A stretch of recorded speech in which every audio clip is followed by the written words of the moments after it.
প্রিয় বন্ধুরা, মানুষের মন খুব অদ্ভুত।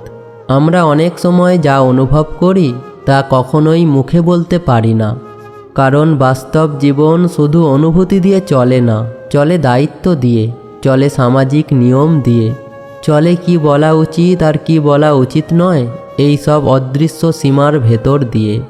বিশেষ করে একজন বিবাহিত নারীর জীবন, যেখানে তার পরিচয় শুধু একজন মানুষ হিসাবে নয়, স্ত্রী হিসাবে, মা হিসাবে, বউ হিসাবে, পরিবারের সম্মান হিসেবে, সব মিলিয়ে গড়ে ওঠে।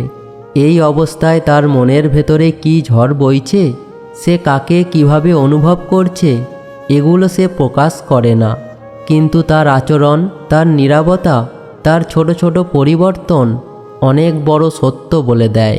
আজকের এই ভিডিওতে আমরা কাউকে ভুল পথে যাওয়ার শিক্ষা দেব না, কোনো অবৈধ সম্পর্কের পক্ষে কথা বলবো না, বরং মানবিক মনস্তত্ত্বের আলোকে কিছু আচরণের কথা বলবো, যেগুলো একজন বিবাহিত নারী নিজেও অনেক সময় বুঝতে পারেন না, কিন্তু তার ভেতরের অনুভূতির প্রতিফলন হয়ে ওঠে।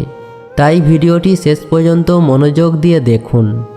তো চলুন শুরু করি। নাম্বার 1, যখন সে অজান্তেই আপনাকে বেশি মন দিয়ে শোনে। একজন বিবাহিত নারী যখন কাউকে শুধুমাত্র সামাজিক পরিচিতি হিসাবে দেখে, তখন তার মন খুব সহজেই অন্য দিকে চলে যায়।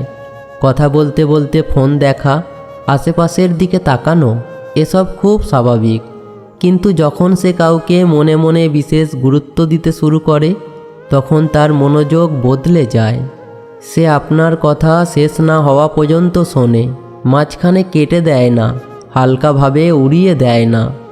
এই মনোযোগটা খুব শান্ত কিন্তু গভীর।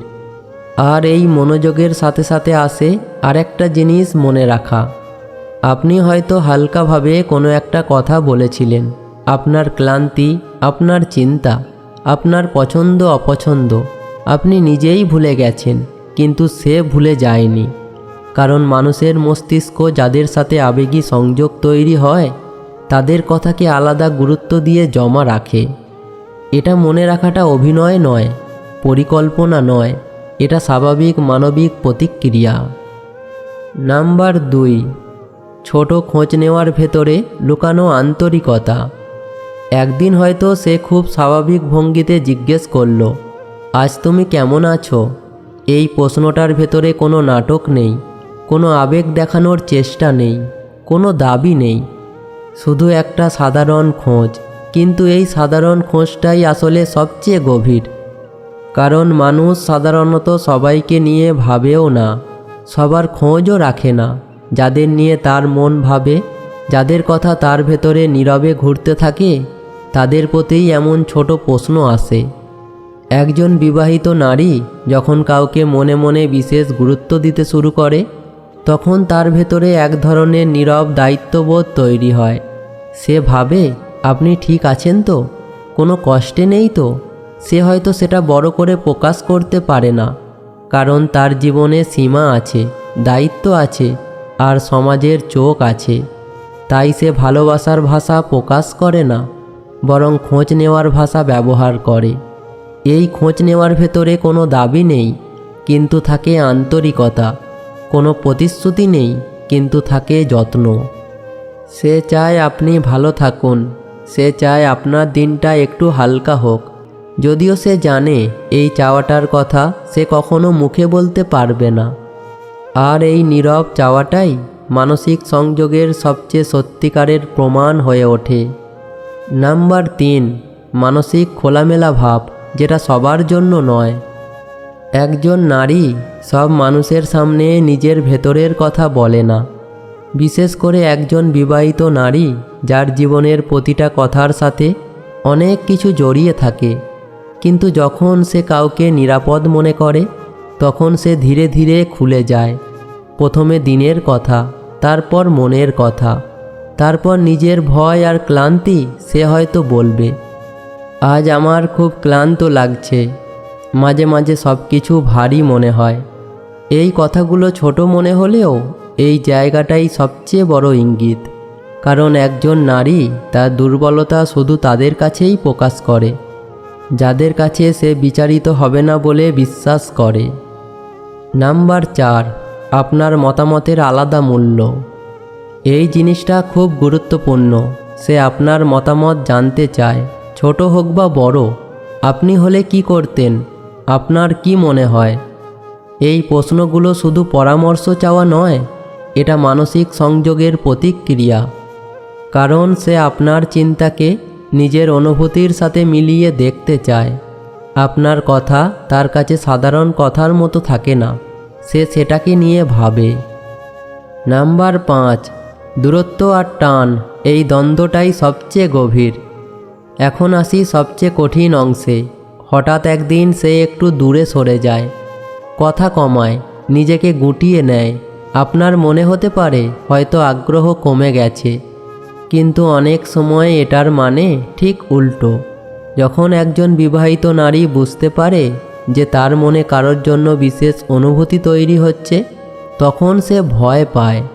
এই ভয় সমাজের নয়, এই ভয় নিজের বিবেকের। সে জানে তার দায়িত্ব আছে, সে জানে তার সীমা আছে, তাই সে নিজেকে থামাতে চায়, দূরে রাখতে চায়। কিন্তু অনুভূতি কোনো সুইচ নয়, তাই সে দূরে গেলেও নীরবে খোঁজ রাখে। এই দ্বন্দ্বটাই সবচেয়ে বড় ইঙ্গিত। নাম্বার 6, ভদ্র দূরত্ব, যার ভেতর লুকিয়ে থাকে সম্মান। একটা বিষয় খুব সূক্ষ্ম কিন্তু গভীর।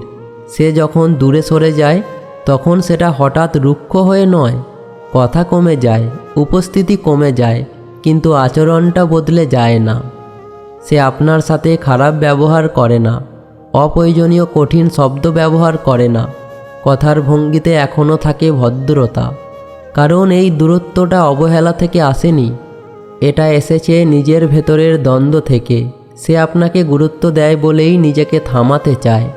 সে জানে আপনাকে কষ্ট দিয়ে দূরে যাওয়া তার পক্ষে সম্ভব নয়।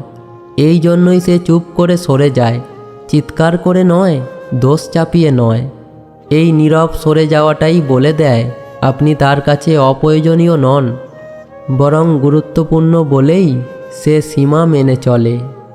এই ভদ্র দূরত্বে ভালোবাসার ঘোষণা নেই, কিন্তু আছে সম্মান। আবেগের নাটক নেই, কিন্তু আছে যত্ন। আর অনেক সময় এই নীরব সম্মানটাই সবচেয়ে গভীর অনুভূতির সত্যিকারের প্রমাণ হয়ে ওঠে। তো বন্ধুরা, এই আচরণগুলো দেখেই কাউকে ভুলের মানুষ ভাবা ঠিক নয়। অনেক অনুভূতি আসে, কিন্তু সব অনুভূতি পথ খোঁজে না। কিছু অনুভূতি নিজের ভেতরেই থেমে যায়। কারণ পরিণত মানুষ জানে সব অনুভূতি প্রকাশ করা যায় না, আর সব চাওয়া পূরণ করা ঠিক নয়। অনেক সময় মানুষ নীরব থাকে, কারণ সে নিজের অনুভূতির চেয়েও নিজের দায়িত্বকে বড় করে দেখে। এই নীরবতায় দুর্বলতা নেই, আছে সংযম, আছে নিজের সাথে লড়াই করার শক্তি। মানুষের মন বোঝা আমাদের সহানুভূতিশীল করে, কিন্তু সেই সহানুভূতির সাথে যখন দায়িত্ববোধ থাকে, তখন মানুষ সত্যিকার অর্থে পরিণত হয়। বড় হওয়া মানে সব পাওয়া নয়, বড় হওয়া মানে জেনে নেওয়া কোন জায়গায় থামতে হয়। এই ভিডিওটা যদি আপনাকে কাউকে বিচার না করে বোঝার দিকে এক পা এগিয়ে নিয়ে যায়, তাহলে একটা লাইক দিয়ে জানান আপনি আমাদের সাথে আছেন। আপনার অভিজ্ঞতা বা ভাবনা ভদ্র ভাষায় কমেন্টে লিখুন। কারণ অনেক সময় একজন মানুষের লেখা আর একজন মানুষের নীরব প্রশ্নের উত্তর হয়। আর সামনে এমন আরও মানবিক, আরও বাস্তব, আরও গভীর মনস্তাত্ত্বিক ভিডিও পেতে এখনই আমাদের চ্যানেলটি সাবস্ক্রাইব করুন এবং বেল আইকন অন করে রাখুন। কারণ এখানে আমরা গল্প বলি না, আমরা মানুষকে বোঝার চেষ্টা করি। ভালো থাকবেন, সুস্থ থাকবেন। দেখা হবে পরের ভিডিওতে। ধন্যবাদ।